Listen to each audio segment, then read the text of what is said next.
Welcome to big bang. This is Satish. అసెంబ్లీలో Congress BRS మధ్య వాడివేడి చర్చ జరిగింది. విద్యుత్తో మొదలైన వ్యక్తిగత సవాళ్ల వరకు వెళ్ళింది. జగదీష్ రెడ్డిపై తీవ్రస్థాయిలో విమర్శలు చేశారు మంత్రి కోమటిరెడ్డి. అయితే కోమటిరెడ్డి చేసిన ఆరోపణలను నిరూపించాలంటూ సవాల్ విసిరారు జగదీష్ రెడ్డి. తెలంగాణ అసెంబ్లీలో డి అంటే డి అంటూ జరిగింది. నిన్న ఒక్కరోజే దాదాపు 17 గంటల పాటు రికార్డు స్థాయిలో సమావేశాలు తెల్లవారుజాము 3 గంటల 5 నిమిషాల వరకు జరిగాయి. ఒకటి అటు విద్యుత్ కానీ అలాగే ప్రభుత్వ నిర్ణయాలపైన చర్చ ఒక ఎత్తు అయితే సవాళ్ళు ప్రతి సవాళ్ళు జరిగాయి. అలాగే ఆర్టీసీకి సంబంధించి మంత్రి పొన్నం ప్రభాకర్ వర్సెస్ మాజీ మంత్రి సబితేందర్ రెడ్డి మధ్య కూడా మాటల యుద్ధం కొనసాగింది. ఆర్టీసీ టెండర్లలో తన హస్తం ఉందని నిరూపిస్తే పదవికి రాజకీయాలకు పూర్తిగా దూరం అవుతానని అసెంబ్లీ సాక్షిగా పొన్నం ప్రభాకర్ కూడా సవాల్ విసిరారు. అసెంబ్లీ జరిగిన తీరుపై బిగ్ బ్యాంగ్ డిబేట్లో మాట్లాడబోతున్నాం. చర్చలో పాల్గొంటున్నారు సీనియర్ జర్నలిస్ట్ రెహమాన్ గారు, అలాగే బీఆర్ఎస్ నుంచి ఆ పార్టీ నేత, అలాగే మేకలు గొర్రెల కార్పొరేషన్ మాజీ చైర్మన్ బాలరాజ్ యాదవ్ గారు డిబేట్లో జాయిన్ అవుతున్నారు. ఇక కాంగ్రెస్ పార్టీ నుంచి ఆ పార్టీ అధికార ప్రతినిధి ప్రధాన కార్యదర్శిగా ఉన్న చరణ్ కౌశిక్ గారు డిబేట్లో జాయిన్ అవుతున్నారు. చర్చలోకి వెళ్లే ముందు నిన్న జరిగిన మాటల యుద్ధం ఏ స్థాయిలో ఉందో ఒకసారి చూద్దాం.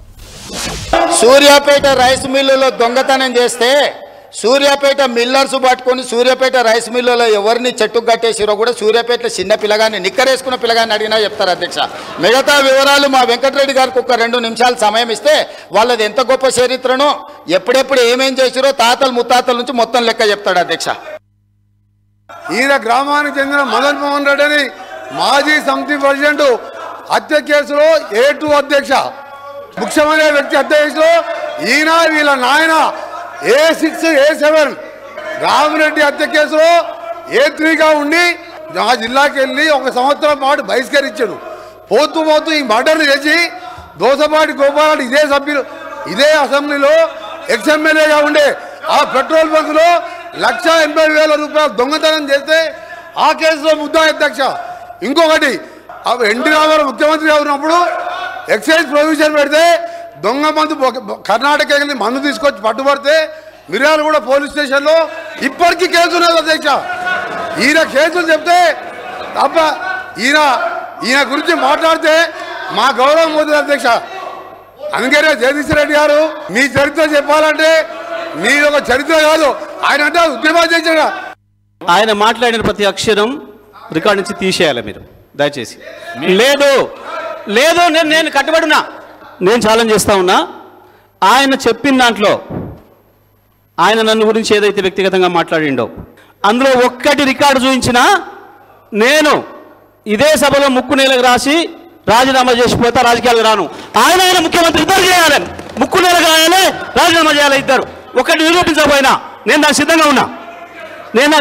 మరొకసారి చెప్తున్నా, ఆయన మాట్లాడిన దాంట్లో ఒక్క దాంట్లోనైనా నిరూపించకపోతే ఆయన ముఖ్యమంత్రి, ఆయన ఇద్దరు ముక్కు నేలకు రాసి రాజీనామా చేసిపోవాలి రాజకీయాల నుంచి. నేను అడిగున్నా దీని నిలబడాలి అధ్యక్ష, దీని నిలబడాలని చెప్తా ఉన్నా. గౌరవ సభ్యుడు చెప్పినట్టు నేను చెప్పినట్టు మర్డర్ కేసులలో ఆయన కోర్టు చుట్టూ 16 సంవత్సరాలు తిరిగిండా లేదా కోర్టు రికార్డులో ఉంటుంది. రెండవది దోసపాటి గోపాల్ అనే మాజీ శాసనసభ్యుడు బంకులో దొంగతనం కేసు, అలాగే దొంగ మందు అందరూ నేను ఆయన ఛాలెంజ్కు సిద్ధం చేస్తున్నా. ఇది నిరూపిస్తా, లేకపోతే నా మంత్రి పదవికి ఎమ్మెల్యేకి రాజీనామా చేసి బయటికి వెళ్ళిపోతున్నా. ఛాలెంజ్ చేస్తున్నా, రికార్డు ఆపేయండి మీరు సార్ స్పీకర్ సార్ మీరు అర్జెంట్ చేయండి. మీరు నల్గొండ ఎస్పీకి వెళ్ళి రికార్డు తెప్పించుకోండి, హైకోర్టుకి వెళ్ళి తెప్పించుకోండి. 16 సంవత్సరాలు కోర్టు చుట్టూ తిరిగినా 2006లో కేసులు కొట్టేసి మర్డర్ కేసులు ఈయన న్యాయమే. నేను ఆయన ఛాలెంజ్కు సిద్ధంగా చెప్తున్నాను, రాజీనామా చేస్తా మంత్రి పదవికి ఎమ్మెల్యేకి.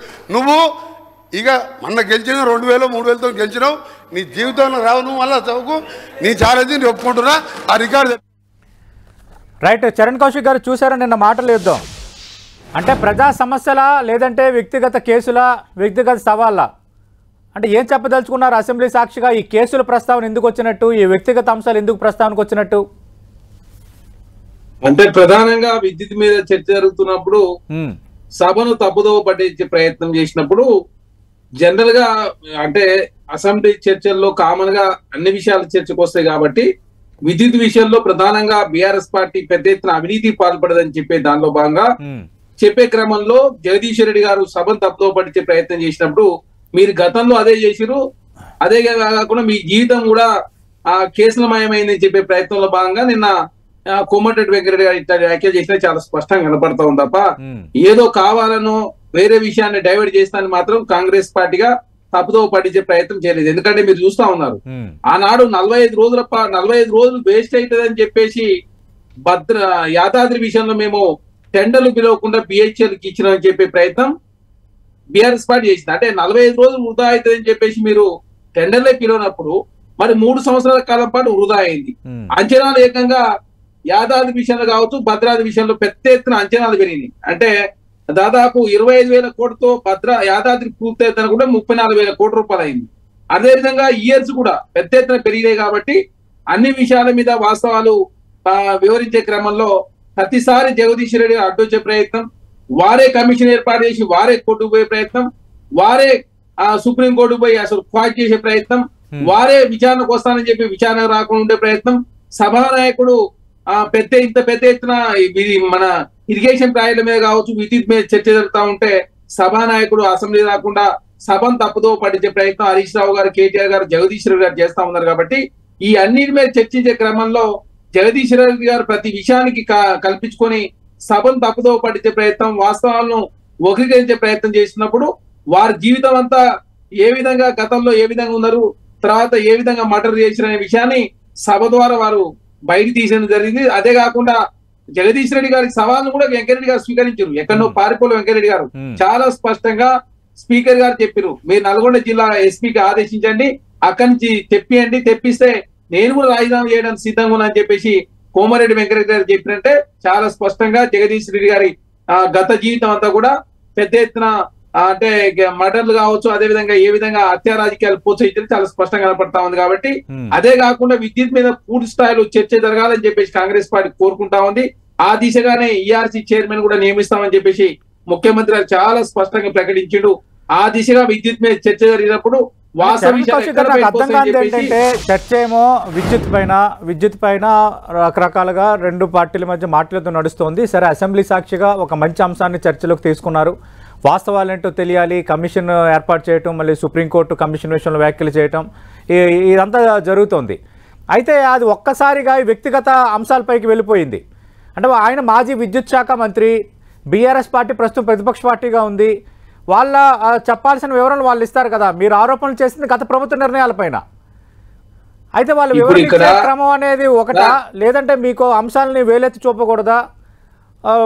మరి వ్యక్తిగతంగా ఎందుకు వచ్చినట్టు? ఎప్పుడెప్పుడు ఆయన పైన ఆ కేసులు ఉన్నాయని, చెట్టు కట్టారని, లేదంటే మద్య నిషేధం ఉన్నప్పుడు కర్ణాటక నుంచి అక్రమంగా మద్యం తీసుకొచ్చి కేసులు దొరికిపోయారని, ఇవన్నీ ఎందుకు సభలో తెచ్చినట్టు, సభా సమయాన్ని వృధా చేసినట్టు కదా? ఇప్పుడు సభా విషయంలో అసలు మొదటగా మా ముఖ్యమంత్రి గారు ఆ విషయాన్ని తీసుకురాలేదు. చాలా స్పష్టంగా యాదాద్రి విషయంలో ఏం జరిగింది, భద్రాద్రి విషయంలో ఏం జరిగింది, అదే కాకుండా అంచనాలు ఏ విధంగా పెంచిర్రు, అదే కాకుండా sub critical technology, super critical technology వాడాల్సిన ప్లేస్ లో సబ్ క్రిటికల్ టెక్నాలజీ ఎందుకు వాడిరు, అదేవిధంగా గుజరాత్ బుల్ కంపెనీ ఎందుకు మధ్యలో ఇన్వాల్వ్ అయింది, బిహెచ్ఎల్ కి ఎందుకు టెండర్లు పిలవలేదు, ఎందుకు అంచనా వ్యయం పెరుగుతా ఉంది, కట్టాల్సిన ప్లేస్ లో ఎందుకు ప్రాజెక్ట్ కట్టలేదు, ఏ విధంగా బీఆర్ఎస్ పార్టీ నాయకులు కమిషన్ కకృతి పడ్డరనే విషయాన్ని చాలా స్పష్టంగా వివరించే క్రమం చేస్తా ఉన్నప్పుడు సభను తప్పుదో పట్టించే ప్రయత్నం జగదీష్ రెడ్డి గారు చేసినప్పుడు మాత్రమే మా ముఖ్యమంత్రి గారు చాలా స్పష్టంగా జగదీష్ రెడ్డి గారి హిస్టరీ అంతా కూడా నేరమయం, ఖచ్చితంగా వెంకరెడ్డి గారికి 1 నిమిషం టైం ఇస్తే చెప్తారని చెప్పేసి ఆ మధ్యలో ఒక 2 నిమిషాలు మాత్రమే ఆ విషయం గురించి మాట్లాడే తప్ప మొదటగా చాలా స్పష్టంగా యాదాద్రి, భద్రాద్రి, అదే విధంగా ఈ రెచ్చగొట్టింది బీఆర్ఎస్ నేతలే. విద్యుత్ పైన అర్థవంతమైన చర్చ జరుగుతున్నప్పుడు లేనిపోని ఆరోపణలు చేసి వ్యక్తిగత దోషణలు ప్రారంభించింది బీఆర్ఎస్ నేతలే. ఆ నేపథ్యంలోనే ముఖ్యమంత్రి గాని, మంత్రి కోమటిరెడ్డి వెంకటరెడ్డి గాని మాట్లాడాల్సి వచ్చింది. సభా సమయాన్ని వృధా చేయాలనే ఉద్దేశం మాకు లేదు. ఇది కాంగ్రెస్ ఇస్తున్న వివరణ.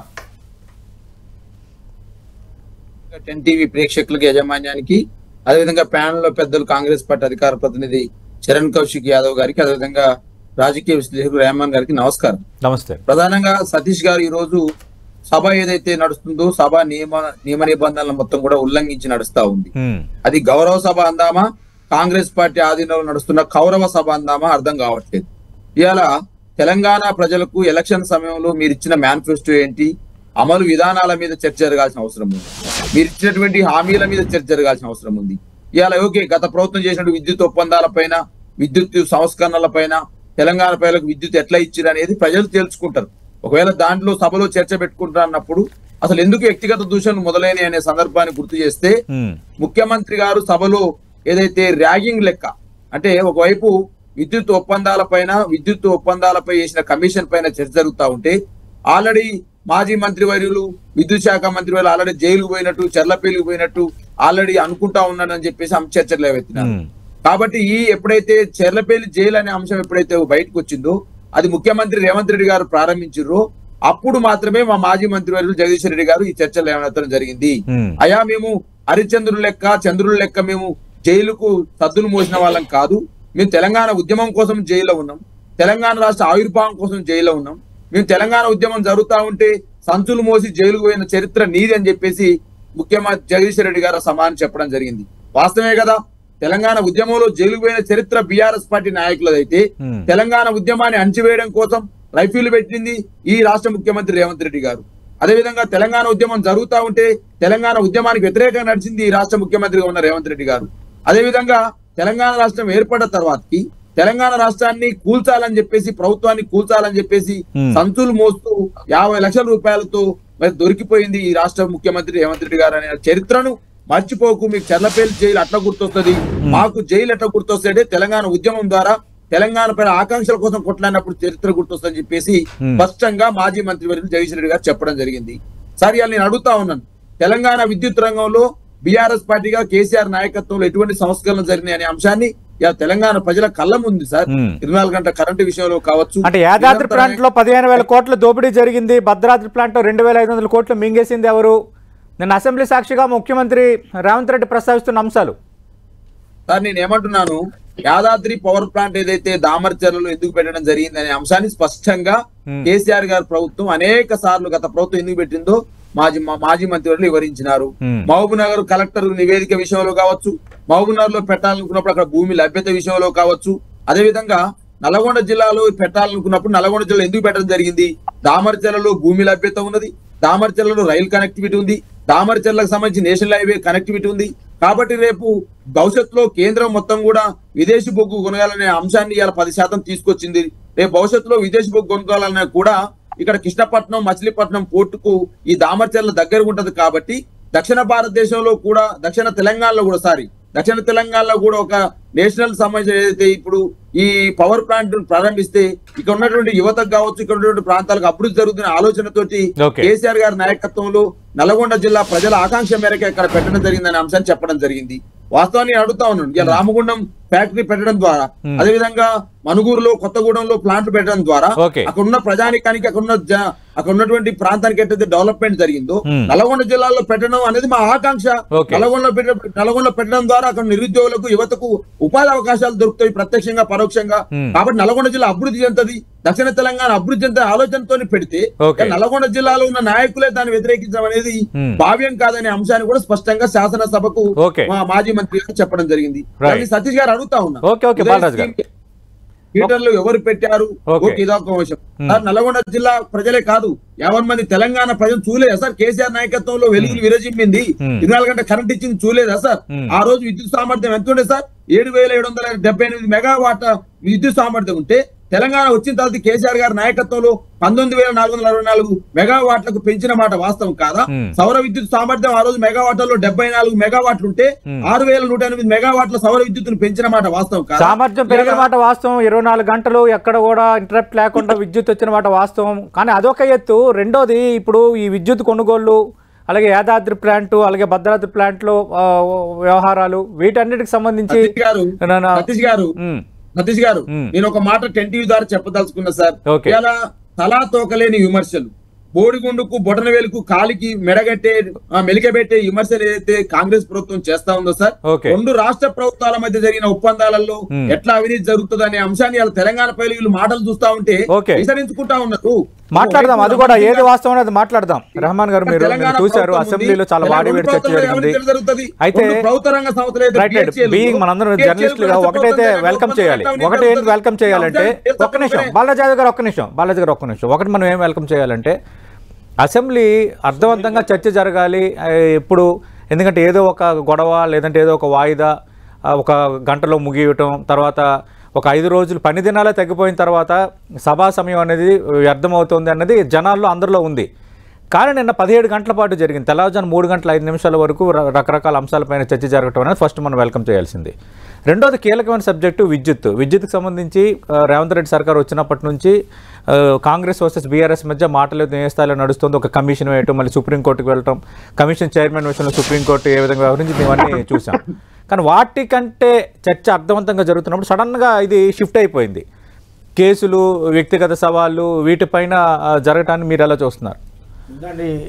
ప్యానల్ సభ్యులందరికీ good morning. Good morning. Political academy అనేది ఒకటి ఏర్పాటు అవసరం ఉన్నది. ఎట్లయితే పోలీస్ అకాడమీ ఉంది, ఎట్లయితే మీడియా అకాడమీ ఉంది, ఎట్లయితే జ్యుడిషియరీ అకాడమీ ఉంది, సభా సాంప్రదాయాలు, సభలో మాట్లాడాల్సిన తీరు, సభలో పార్లమెంటరీ పదాలేంటి, అన్పార్లమెంటరీ పదాలేంది, ఇవన్నీ కొత్తగా వచ్చిన సభ్యులకి లేకపోతే ఇప్పటికే సభలో వచ్చిన వాళ్ళకి ఎవరికి తెలియదండి. గతంలో మనం నల్లపరెడ్డి శ్రీనివాసులరెడ్డి, పుతుంబాక వెంకటపతి, నర్రా రాఘవరెడ్డి, చండ్ర రాజేశ్వరరావు ఇట్లాంటి మహామహుల్ని చూసామండి. సభ అంటే speaker, leader of opposition, leader of the house, ఈ ముగ్గురు అనేది ప్రధానం అండి. అసలు ఇవన్నీ ఏమి ఉండట్లే. పాయింట్ ఆఫ్ ది ఆర్డర్ అని అడిగేవాళ్ళండి అంతకుముందు. అట్లాంటిది ఏమి ఉండట్లేదండి. ఇప్పుడు సభా సాంప్రదాయాలు, సభలో వాడాల్సిన పార్లమెంటరీ భాష ఏంది, అన్పార్లమెంటరీ భాష ఏంది. గతంలో స్పీకర్లు కూడా అన్పార్లమెంటరీ భాష వాడినప్పుడు వెంటనే అబ్జెక్షన్ చెప్పేది, అర్థవంతమైనటువంటి రికార్డులలో తొలగించేవాళ్ళు. అంటే మీకు మనకు బాగా గుర్తు, నారాయణరావు స్పీకర్గా ఉన్నప్పుడు డికే సమరసింహారెడ్డి వీపులు విమానం మోగుతాయని ఎన్టీ రామారావును ఉద్దేశించి అన్నప్పుడు అసలు అది పార్లమెంటరే అన్పార్లమెంటరా అనేటువంటి అంశాన్ని తేల్చేందుకు సభ వాయిదా పడింది. అంటే సభలో రికార్డులలో వెళ్ళేటువంటి అంశాలు ఇప్పుడు మనం చూసాం. అంటే మనం ఇక్కడ వాడలేనటువంటి భాష గౌరవ సభ్యులు అక్కడ వాడారు. నువ్వు దానికి సమానంగా అనడం, నువ్వు అనేటువంటి పదాలు వాడడం ప్రతిపక్ష సభ్యులు వాడుతున్నారు, అధికార పక్ష సభ్యులు వాడుతున్నారు. దాడి, ఎదురు దాడి అనేటువంటి అంశాల ప్రాతిపదిక జరుగుతున్నాయి. అసలు సభ ఎందుకు జరుగుతుంది అనేది మొదటి ప్రశ్న అండి. అపరిష్కృత సమస్యలకు పరిష్కారాన్ని కనుకొని ఒక సుపరిపాలన సాగడానికి, ప్రజలకు మరింత ప్రభుత్వాలు చేరువవడానికి ప్రజాస్వామ్యంలో దానిలో ప్రతిపక్ష పాత్ర ఉంటుంది. లీడర్ ఆఫ్ ది అపోజిషన్ కూడా సభలో పాల్గొవాలి.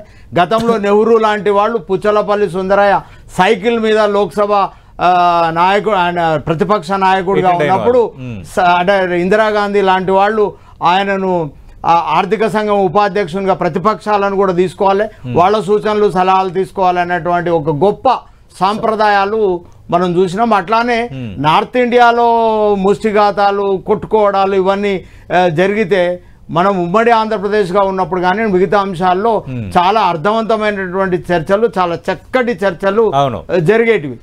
అట్లానే సభ కనుక బిజినెస్కు అగైనెస్ట్గా పోయినప్పుడు వెంటనే సభ్యులు లేచి పాయింట్ ఆఫ్ ఆర్డర్ అడిగేది, సభను బిజినెస్ను స్టడీ చేసి వచ్చేది, సభ్యులు తమ ప్రాంతాల నుంచి ఏం సమస్యలను పరిష్కారాల కోసం మాట్లాడాలి, ఏ అంశాలపైన చర్చ జరుగుతుంది, ఆ అంశాల్లో తామెట్లా పాల్గొవాలి, తామెట్లా సూచనలు చేయాలి, ప్రభుత్వం మంచి చేసినప్పుడు అభినందించాలి, ప్రభుత్వం కనుక సరిగా ప్రజా వ్యతిరేకమైనటువంటి నిర్ణయాలు తీసుకున్నప్పుడు వాటిని వ్యతిరేకించాలన్నటువంటి అంశాలు సుస్పష్టంగా కనిపించేవి.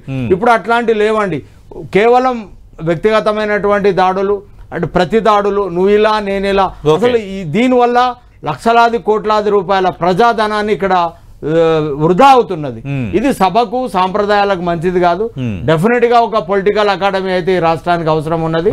కొత్తగా వచ్చిన సభ్యులందరికీ శిక్షణ ఇవ్వాలి, సభ గురించి అవగాహన కల్పించాల్సిన అవసరం అయితే ఎంత. అంతకుముందు అయితే శిక్షణ తరగతులు కొన్ని సందర్భాల్లో నిర్వహించేవాళ్ళు, చాలా తక్కువ తీసుకొని. అవును, కానీ అది కూడా ఇంకెవరు ఇంట్రెస్ట్ గా ఉండే వాతావరణం లేదు.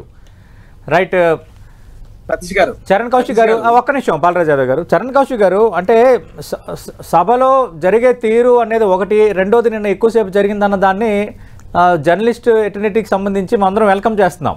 But at the same time ఈ వ్యక్తిగత దోషంలో ఈ సవాళ్ళు, పాత కేసులన్నీ తిరగొట్టడం అది కరెక్టేనా అన్నది ఒకటి. రెండోది అబద్ధాలు మాట్లాడుతున్నారు, ఈ తరహా వ్యాఖ్యలు అనేవి కామన్ అయిపోయాయి. మరి మీరు కూడా ఆ విధంగా మన అధికార పక్షంగా ఉన్నప్పుడు మీపై కొంచెం బాధ్యత ఎక్కువ ఉంటుంది కదా సార్. ఇప్పుడు కాంగ్రెస్ పార్టీగా బాధ్యత ఉంది కాబట్టి నైట్ 3 గంటల వరకు సభ జరిగింది.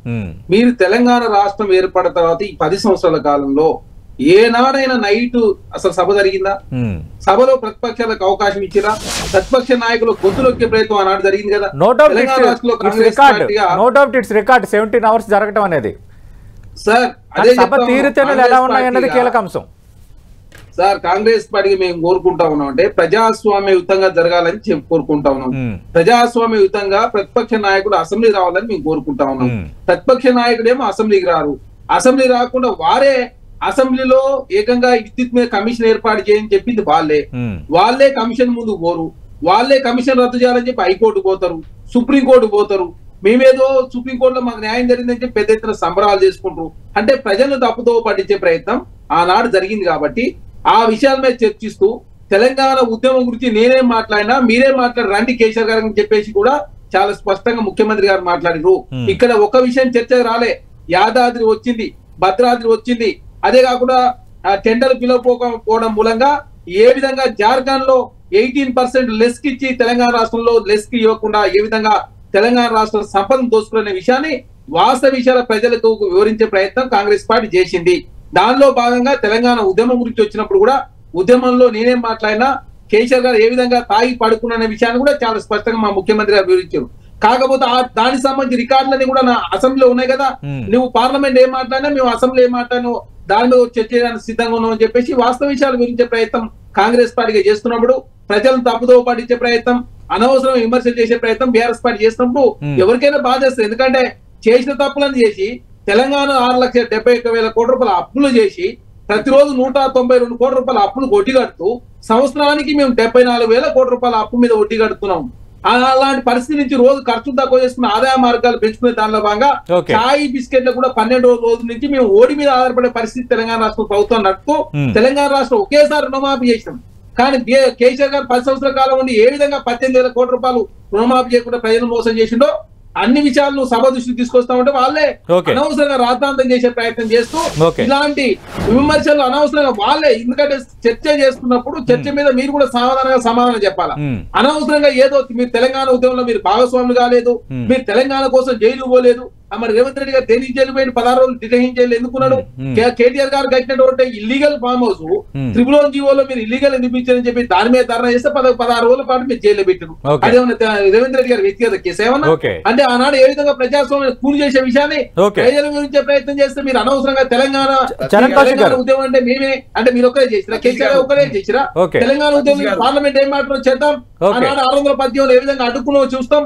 అదేవిధంగా వైఎస్ రాజశేఖర్ గారు మంత్రివర్గంలో మీరు కడప నరసింహారెడ్డి గారు ఇన్ఛార్జ్ ఉన్నప్పుడు ఏ విధంగా ఆనాడు ప్రాజెక్టుల విషయంలో ఏం జరిగిందనే విషయాన్ని చాలా స్పష్టంగా సభ దృష్టి కాంగ్రెస్ పార్టీ తీసుకొచ్చింది. కాంగ్రెస్ పార్టీ మాట్లాడుతున్నప్పుడు ఓరలేక కాంగ్రెస్ పార్టీ విమర్శలు చేసే ప్రయత్నం. బాలరాజు గారు నిన్న అధికార కాంగ్రెస్ పార్టీ టార్గెట్ చేసిన మరో కీలక అంశం సభకే రానప్పుడు అసలు ప్రతిపక్ష నేతగా కేసీఆర్ ఎందుకు ఉన్నారు అని. కానీ మొన్న వచ్చారు, ఇంతగా వాడివేడి చర్చ జరుగుతుంది కదా, కేసీఆర్ ఎందుకు రాలేదంటే మీ దగ్గర ఉన్న సమాధానం ఏంటి? సార్ ఎల్ఓపి లీడర్ గా వారు ఎవరు వస్తారు, ఎవరు మాట్లాడాలి అనేటువంటి ఒక అధికారాలు ఎల్ఓపి లీడర్ గా ఎవరికి నియమించుకోవాలనేది ఉంటది. కాదనట్లేదు, మీకు ఆ రైట్ ఉంది. కానీ 10 సంవత్సరాలు ముఖ్యమంత్రిగా పనిచేసిన వ్యక్తి, బీఆర్ఎస్ పార్టీ అధినేత, ఆయన వచ్చి మాట్లాడటం, ఇలాంటి కీలక రంగాలపైన ఆయన ప్రస్తావన తేవటం అనేది అందరికి ఇంట్రెస్టింగే. రెండు అర్థవంతమైన చర్చకు కూడా ఇంకా స్కోప్ ఎక్కువ ఉండేది. ఈ వ్యక్తిగత దోషంలో వ్యక్తిగత అంశాలు ఎక్కువగా చర్చకు రాకుండా స్కోప్ ఉండేది కదా. సతీష్ గారు శాసనసభలో జరుగుతున్నటువంటి తీరును చూస్తా ఉన్నాం, వ్యక్తిగత దూషణలు చేస్తున్న తీరును చూస్తా ఉన్నాం. ఎవరైతే గతంలో పనిచేసిన మాజీ మంత్రులు హరీష్ రావు గారి పైన కావచ్చు, కేటీఆర్ గారి పైన కావచ్చు, ఏ విధమైన దూషణలు చేస్తా ఉన్నారో చూస్తా ఉన్నాం. కాబట్టి ఈ సభ ఎంత గౌరవ మర్యాదలతో నడుస్తుందని తెలంగాణ సమాజం అంతా చూస్తుంది సార్. ఇలా కాళేశ్వరం మీద ఇష్టం వచ్చినట్టు మాట్లాడినటువంటి ఈ మంత్రులు ఎవరైతే ఉత్తమ్ కుమార్ రెడ్డి గారు కావచ్చు, మిగతా మంత్రులు ఎవరైతే ఉన్నారో, కాళేశ్వరం అనేది సుమారు 60 లక్షల క్యూసెక్ల నీళ్లు పోతా ఉంటే ఇలా మేడిగడ్డ ప్రాజెక్ట్ నిలబడ్డదనే అంశాన్ని తెలంగాణ సమాజం చూసింది. నీళ్లు ఎత్తిపోయే చేతగాక, జరిగినటువంటి చిన్న చిన్న పొరపాట్లను మరమ్మతులు చేయ చేతగాక, తెలంగాణ రైతాంగం నీళ్లు చేతగాక, ఇలా గత ప్రభుత్వం చేసిన అభివృద్ధి పనుల మీద కేసీఆర్ గారిని బట్టగాల్చి మీదేయాలనే నెపంతో ఇలా ఈ ప్రభుత్వం ఎవరిస్తా ఉంటే, నిమ్మకు నీరెత్తనట్టు ఎవరిస్తా ఉంటే, దున్నపోతు మీద వర్షం పడితే కదలనట్టు ఎవరిస్తా ఉంటే, ప్రజా సమస్యలు పట్టించుకో ఈ సర్కారు మనం ఏం మాట్లాడాలి సార్? రుణమాఫీ గురించి పెద్ద గొప్పలు చెప్పుకుంటా ఉంటారు. మీరే చెప్పినారు 41 లక్షల కోట్లు 40,000 కోట్లు అవసరం ఉంటాయని చెప్పేసి మీరే చెప్పినారు. 35,000 రుణమాఫీ పడుతుంది కదా. పెట్టినారు. విదేశాల నుంచి వచ్చిన తర్వాత 2 లక్షల రుణమాఫీ వేస్తామని చెప్పారు ముఖ్యమంత్రి. సార్ మేము చేయలేదు సార్ రుణమాఫీ. ఒకేసారి 2014 అధికారంలోకి వచ్చిన తర్వాత 1 లక్ష రుణమాఫీని 35 లక్షల మంది రైతాంగానికి 17,000 కోట్లు ఒకేసారి రుణమాఫీ చేసే చరిత్ర మాకు కూడా ఉన్నది సార్. మీరెంత చేసిరు సార్? మీరు చేసింది 6,500 కోట్లు, 6,098 కోట్లు మొదటిసారి చేశారు. ఈ రోజు 6,000 అంటే 12,000 కోట్లు. మేము చేసింది సార్ 37,000 కోట్లు మీరు రుణమాఫీ చేశాం. 45 లక్షల మంది గౌరవ రైతాంగానికి ఉపయోగపడ్డది. మీరు చేసింది ఏంటి సార్? మీరు చేసింది ఏంటని అర్థం చేసుకుంటా ఉన్నారు తెలంగాణ ప్రజలు. మేము ఇచ్చిన కరెంట్ ఏంటి, మీరు ఇస్తున్న కరెంట్ ఏంటి, ఈ రోజు జరుగుతున్న దాడులు ఏంటి, అత్యాచారాలు ఏంటి, ఈ రోజు ఎట్లా శుతిమించింది ఖచ్చితంగా మాట్లాడదాం, ఖచ్చితంగా అన్ని కూడా మాట్లాడదాం. రెహమాన్ గారు ఇక్కడ ఒక్క నిమిషం, విఫలమైంది కాబట్టి వ్యక్తిగత దూషణలు దిగుతా ఉంది. ప్రజల చర్చకు తావియట్లేదు, ప్రజల సమస్యలకు తావియట్లేదు, ప్రజల సమస్య పరిస్థితి కాంగ్రెస్ ప్రభుత్వానికి లేదు. వ్యక్తిగత దూషణ ఉన్నారు. ఒక్క నిమిషం బాలరాజు యాదవ్ గారు, ఒక్క నిమిషం. రెహమాన్ గారు ఇక్కడ అంటే వ్యక్తిగత దోషణలకు పాల్పడుతున్నారు, మాట్లాడనీయట్లేదు, సమయం ఇవ్వట్లేదు అన్న ఒక కారణాలతో ఎందుకు కేసీఆర్ హాజరు కావట్లేదు, ఇంకా మాజీ మంత్రులపైన ఏ విధంగా మాట్లాడుతున్నప్పుడు ఇంకా కేసీఆర్ని ఏ విధంగా వీళ్ళు టార్గెట్ చేస్తారన్న అంశాన్ని బాలరాజు యాదవ్ గారు ప్రస్తావిస్తున్నారు. పాయింట్ నెంబర్ 1 ఆయన అందుకే సభకు రాలేదని. సేమ్ ఆంధ్రప్రదేశ్లో కూడా జగన్మోహన్ రెడ్డి వ్యక్తిగత దోషణలకు పాల్పడుతున్నారు, ఇంకా మాకు టైం ఎక్కడ ఇస్తారు, అందుకు నేను సభకు రావట్లేదని ఆయన అన్నారు. అది ఈ విషయంలో ఎవరు కరెక్ట్? అంటే అధికార పార్టీ తీరు కరెక్టా, లేదంటే సభలకు సంబంధించి ప్రజల మ్యాండేట్ని గౌరవించి సభలకు రావటం అనేది, దీన్ని ఎదుర్కోవటం అనేది కరెక్టా? మీరు క్లారిటీ ఉంది. ముందుగానండి బీఆర్ఎస్ పార్టీని ఒక బలమైనటువంటి ప్రతిపక్ష పార్టీగా ప్రజలు ఎన్నుకున్నారు. అవును, 38 మంది సభ్యులతోటి ఒక బలమైనటువంటి ప్రజల తరపున వాయిస్ వినిపించమని. అంటే ప్రతిపక్ష నాయకుడు కూడా క్యాబినెట్ ర్యాంకేనండి. అంటే ముఖ్యమంత్రి క్యాబినెట్ ర్యాంకే, ప్రతిపక్ష నాయకుడు కూడా క్యాబినెట్ ర్యాంక్.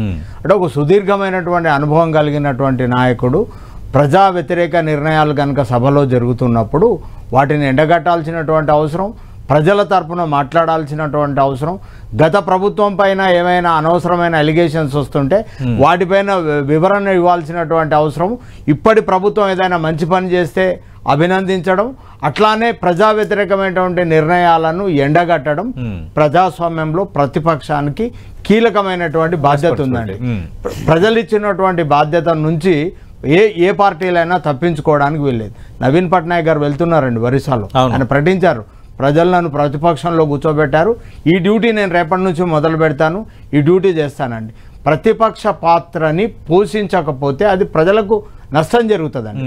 డెఫినెట్గా ప్రజా గళాన్ని అసెంబ్లీలో వినిపించాల్సినటువంటి బాధ్యత లీడర్ ఆఫ్ ది అపోజిషన్ది డెఫినెట్గా ఉంటుందండి. ఆయనకు తగిన సమయం కూడా సభాపతి కేటాయించాల్సిందే, అది రాజ్యాంగబద్ధం, సభలో కూడా రికార్డ్స్లో కూడా అది ఉండాల్సిందే. కానీ అట్లా జరగకుండా తన బాధ్యత నుంచి తప్పించుకుంటున్నట్టుగా కాస్త కనపడుతుంది. దాడులు, ఎదురు దాడులు, మాటల యుద్ధాలు కనుక జరిగితే ప్రజలు గమనిస్తారండి. ప్రజలు ఎప్పుడు ఎవరికి ఎట్లా కర్రు కాల్చి వాత పెట్టాలో అట్లా డెఫినెట్గా ప్రజా నిర్ణయాలు ఉంటాయండి. అంటే ఆయన ఏజ్ని కానీ మిగతా అంశాలు కానీ రెస్పెక్ట్ చేయకపోతే డెఫినెట్గా ప్రజలు దానిపైన సమాధానం చెప్తారు. కానీ రాకుండా వాళ్ళు అలా మాట్లాడతారేమో అని ఊహించుకొని సభకు దూరంగా ఉండడం అయితే కరెక్ట్ కాదు. ఒకవేళ అలా మాట్లాడితే ప్రజలు గమనిస్తారు, ప్రజలు దానిపై నిర్ణయాలు తీసుకుంటారు. కాబట్టి ప్రజలు అప్పచెప్పినటువంటి బాధ్యతను కేసీఆర్ గారు నిర్వర్తించాల్సిందే. Right. Thank you Balraj Yadav గారు, థ్యాంక్ యూ చరణ్ కౌశిక్ గారు, థ్యాంక్ యూ రెహమాన్ గారు. ఇది